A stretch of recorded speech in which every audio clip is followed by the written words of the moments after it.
Saludo po sa inyo at sa mga kaibigan na bumalik sa ating channel. Ako po si Dr. Antonio Cruz ng General Hospital.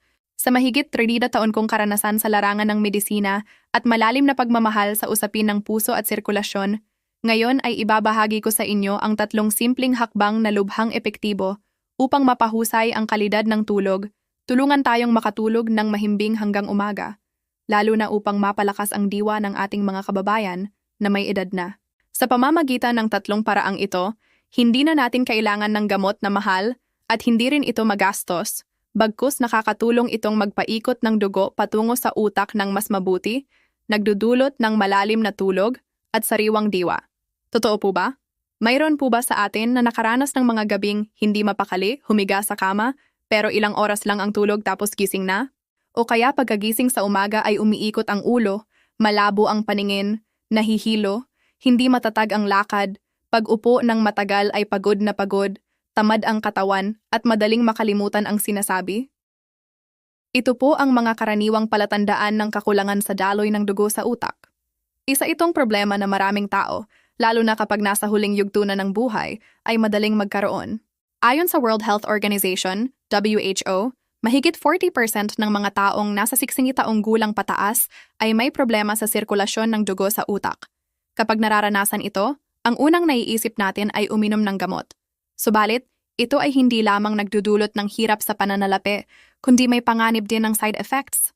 Samantala, maraming simpleng at epektibong paraan na maaari nating gawin sa sariling bahay upang magkaroon ng mahimbing na tulog at malinaw na pag-iisip. Ngayon po ay pahihintulutan kong ibahagi ang tatlong hakbang na sobrang simple, maaaring gawin ng lahat araw-araw ng walang gamot, ngunit nagbibigay ng malinaw na resulta pagkatapos ng regular na pagsasanay. Tuturuan ko po kayo ng dahan-dahan at madaling intindihin upang masunod ng ating mga lolo't lola at mga kaibigan. At bago po tayo magsimula, sana po ay i-click ninyo ang subscribe sa channel ni Doc Antonio at i-share ang video na ito sa inyong mga kaibigan at kamag-anak upang makarating ang kaalaman sa kalusugan sa buong komunidad. Ang unang hakbang ay painitin ang batok. Ang batok ay parang pintuan para maayos ang daloy ng dugo patungo sa utak. Sabi nga ng mga ninuno, kapag maayos ang daloy ng hangin at dugo, maayos din ang katawan at diwa. Kung nais nating maayos ang dugo sa utak, kailangan nating buksan ang daan. At ang batok ang pinakamahalagang punto. Ang leeg ang daanan patungo sa utak. Kung barado ang leeg, mahihirapan ang dugo na umakyat, na nagdudulot ng mabigat na ulo, pagod, mabilis na tibok ng puso, at hindi mahimbing na tulog.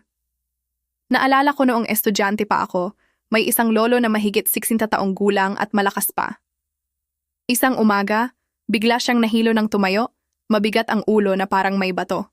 Sa gabi, bigla siyang nagising sa gitna ng tulog, masakit ang balikat at leeg na hindi maikot. Noon ko lang naalala ang aral sa libro na minsan hindi namamatay ang tao dahil sa katandaan, kundi dahil sa hindi sapat at hindi maayos na daloy ng dugo.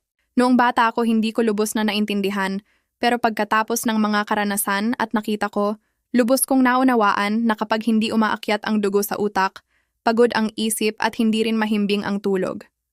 Paano nga ba ito gawin tuwing umaga pagkagising? Pinakamainam na umupo tayo sa lugar na may natural na liwanag, maaaring sa harap ng bahay na nakaharap sa araw upang makatanggap ng banayad na sikat ng araw. Ito ay hindi lamang nakakatulong sa bitamina D, kundi nakakaayos din ng mga hormone.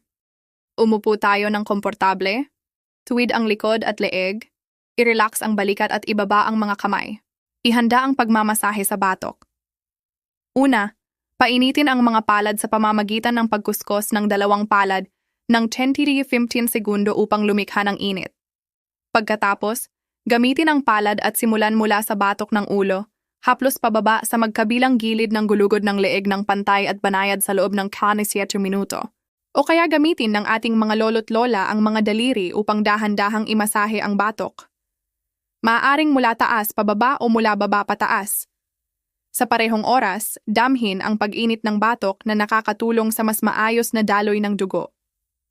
Susunod, pagsamahin ang banayad na pagtapik sa batok gamit ang palad ng 15 na 20 beses. Pagkatapos ng pagmasahe at pagtapik, pagsamahin ang paghila sa batok upang buksan ang mga punto ng enerhiya, tulungan ang dugo na umakyat sa ulo at mapahusay ang tulog. Pagkatapos, yumuko at ikiling ang ulo sa kaliwa at kanan. Ang mga galaw na ito ay hindi lamang nakakapagpaakyat ng dugo, kundi nakakapagpalakas din ng mga kasukasuan sa leeg. Isang maliit na tip para sa malamig na araw. Gumamit ng mainit na tuwalya sa batok ng 1-2 minuto bago masahe para mas mabisa. Pagkatapos mararamdaman ang magaan na ulo, bawas ang hilo at bigat. Mas sariwa ang diwa, maayos ang paghinga, at sa gabi ay mas madaling makatulog ng mahimbing. Ito ay nakakatulong sa sirkulasyon ng dugo sa utak, binabawasan ang panganib ng kakulangan sa dugo sa utak, vertigo o stroke. Sa tradisyonal na medisina, maraming mahahalagang punto sa batok tulad ng mga punto na may kaugnayan sa central nervous system, sirkulasyon at tulog. Ang pagpainit sa batok ay nakakatulong sa daloy ng dugo at nagpapakalma sa nervous system para mas madaling makatulog. Isang pag-aaral sa isang institusyong pangmedisina sa Maynila ay nagpakita na ang mga regular na nagmamasahe sa leeg at batok ng 30 minuto araw-araw sa loob ng 2 linggo ay lubhang napabuti ang tulog at binawasan ang sakit ng ulo at hilo. Kaya po, regular tayong magsanay para sa mas mabuting kalusugan. Ang pangalawang hakbang ay paikutin ang pulso at haplosin ang mga daliri. Kung ang batok ang pintuan patungo sa utak, ang mga kamay naman ang nagpapakita ng sigla ng puso at nervous system. Ang nanginginig na kamay, malamig na kamay, mahinang pagkapit ay hindi lamang senyales ng pagtanda, kundi paalala na hindi sapat ang dugo sa mga dulo, hindi maayos ang daloy at nagpupursige ang puso. Ang pag-ikot ng pulso at paghaplos sa daliri ay magpapagana sa peripheral circulation, lalo na sa mga kamay na madalas kulang sa dugo sa matatanda.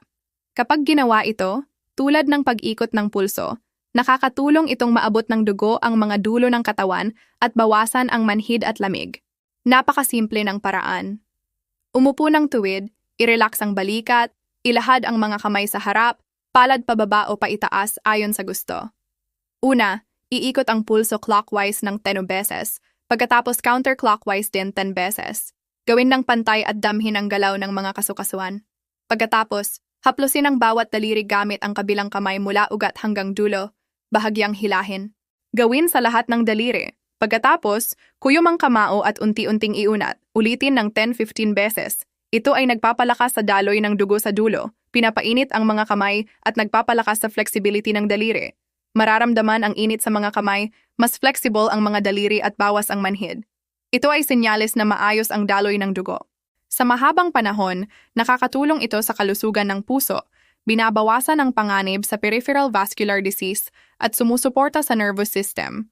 Lalo na sa mga madalas malamig ang kamay at paa, ito ay lubhang kapakipakinabang. Nagbibigay ito ng senyales na pantay ang daloy ng dugo sa buong katawan, binabawasan ang pasanin sa puso at nagpapadama ng ginhawa. Ang pangatlong hakbang ay ang pagtaas ng paa sa pader. Ito ay simpleng yoga pose na nagbibigay ng maraming benepisyo, lalo na sa pagpapabalik ng dugo pataas. Nakakatulong ito sa sirkulasyon at lymphatic system, kaya mas madaling makatulog ng mahimbing. Nakakatulong din itong i-relax ang kalamnan ng binti, bawasan ang pamamaga, mabawasan ang stress at mapakalma ang isip para sa mahimbing na tulog. Gawin ito sa pamamagitan ng paghiga sa sahig o kama, idikit ang puwit sa pader, itaas ang 2 paa at idikit sa pader upang maging 90 degrees o komportable. Ilagay ang mga kamay sa tabi o sa tiyan o iunat sa gilid ayon sa gusto. Tuwid ang likod at lubusang i-relax. Panatilihin ng 5-10 minuto o higit pa kung komportable. Huminga ng malalim at pantay. I-focus sa paghinga para lubusang mag-relax. Kung mapagod, ibaba sandali at ulitin. Pagkatapos, dahan-dahang ibaba ang mga paa at magpahinga ng ilang minuto bago tumayo. Pagkatapos nito, mararamdaman ang gaan ng mga paa, bawas ang bigat at pagod. Ang dugo sa paa ay babalik sa gitna, binabawasan ang pasanin sa puso.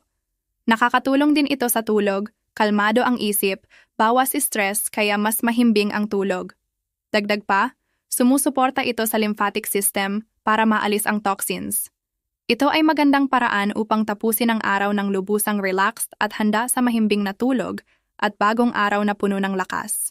Sa madaling salita, ang 3 simpleng hakbang para sa mahimbing na tulog at sariwang diwa ay painitin ang batok upang buksan ang daloy patungo sa utak, iikot ang pulso at haplusin ang daliri upang buhayin ang peripheral circulation, at itaas ang paa sa pader upang suportahan ang sirkulasyon at i-relax ang isip. Gawin ito araw-araw. Makikita ninyo ang malinaw na pagbabago sa kalusugan at tulog. Maraming salamat po sa pakikinig. Naway laging malusog kayo at magkaroon ng mahimbing na tulog. Ang paghaplos sa mga daliri ay nakakatulong sa mas flexible na mga kasukasuan ng kamay, binabawasan ang sakit sa kasukasuan, manhid, nanginginig o stiff fingers. Dagdag pa, nakakatulong itong mapahusay ang nerve conduction, ayusin ang tibok ng puso at bawasan ang kaba at pag-aalala. Dahil dito, mas malalim ang tulog at mas malinaw ang pag-iisip. Sa tradisyonal na medisina, ang kamay ay may maraming mahahalagang meridian tulad ng heart, pericardium, lung at large intestine. Kaya kapag tinatrato natin ang mga kamay, binubuksan din natin ang enerhiya para sa mga organo sa buong katawan.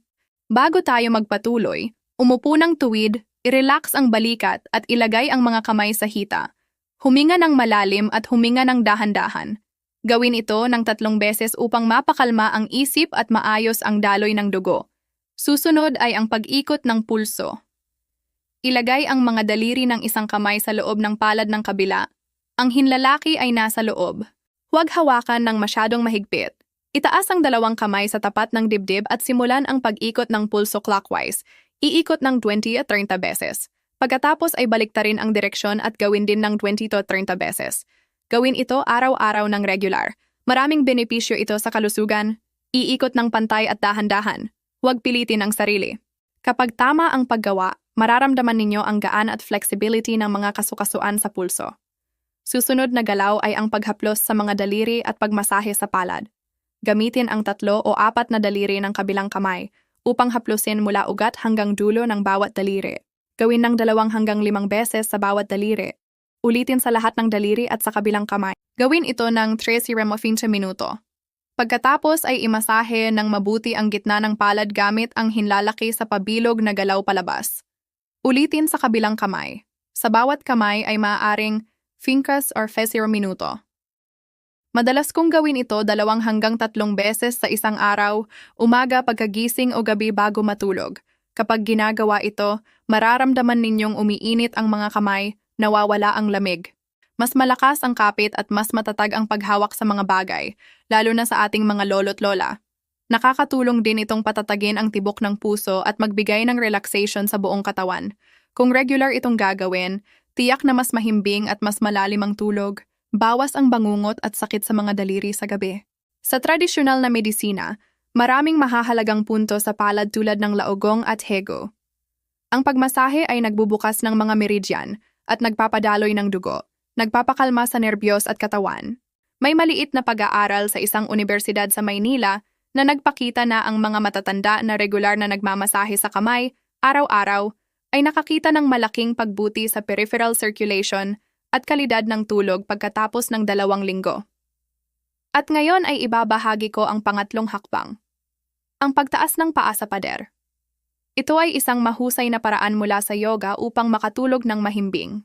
Ayon sa modernong medisina, nakakatulong itong mapabuti ang pagbalik ng dugo mula sa paa patungo sa puso, binabawasan ang pagtitimpi at pamamaga.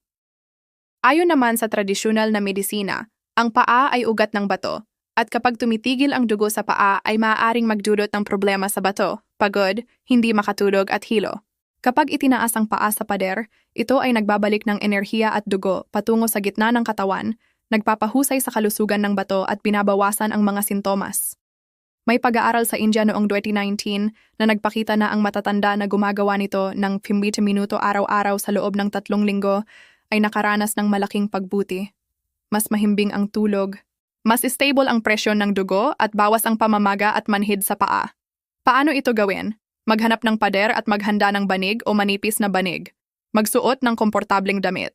Huwag kumain ng masyadong busog at gawin ito ng hindi bababa sa 1 to 2 oras pagkatapos kumain. Pumili ng tahimik at malamig na lugar. Iunat ang banig malapit sa pader. Umupo ng nakasandal sa pader. Ilapit ang puwit hanggat maaari. Dahan-dahang itaas ang 2 paa at idikit sa pader. Humiga ng dahan-dahan habang nakaunat ang mga paa. Panatilihin ng relaxed. Maaaring power of 15 minuto o higit pa. Huminga ng malalim at pantay. Kung mapagod, ibaba sandali. Pagkatapos, dahan-dahang ibaba ang mga paa, yumuko ang tuhod, tumagilid, at dahan-dahang umupo. Huminga ng malalim, ngumiti at maghanda para sa mahimbing na tulog o bagong araw. May ilang mahahalagang paalala, Huwag gawin kung may glaucoma, malubhang herniated disc, heart failure o uncontrolled high blood pressure. Kumonsulta muna sa doktor. Para sa mga baguhan, mas mabuti kung may kasamang kamag-anak sa una. Naniniwala ako na sa 3 simpleng hakbang na ito, kung regular nating gagawin araw-araw, malaki ang maitutulong nito sa kalusugan. Mas maayos na daloy ng dugo sa utak, mas mahusay na tulog at mas sariwa ang diwa. Lalo na sa mga nahihirapan matulog, hindi mahimbing o pagod sa umaga, ang regular na pagsasanay na ito ang susi. Huwag panghinaan ng loob kung hindi agad makikita ang resulta. Magpatuloy lang. Kung nahihirapan pa rin, maaaring subukan ang natural na produkto tulad ng TAM sa gabi na may melatonin upang tulungan ang natural na cycle ng tulog. Ito ay mula sa mga halamang gamot at nakakatulong upang makatulog ng mabilis, mahimbing at magising ng sariwa. Kung nais ninyo ng karagdagang impormasyon tungkol dito o tulong mula sa amin, huwag mag-atubiling tumawag sa aming hotline. Laging handa kaming tumulong. Mangyaring bigyan kami ng like at huwag kalimutang isubscribe ang channel para sa mga bagong kaalaman tungkol sa kalusugan. Salamat po at hanggang sa susunod na video.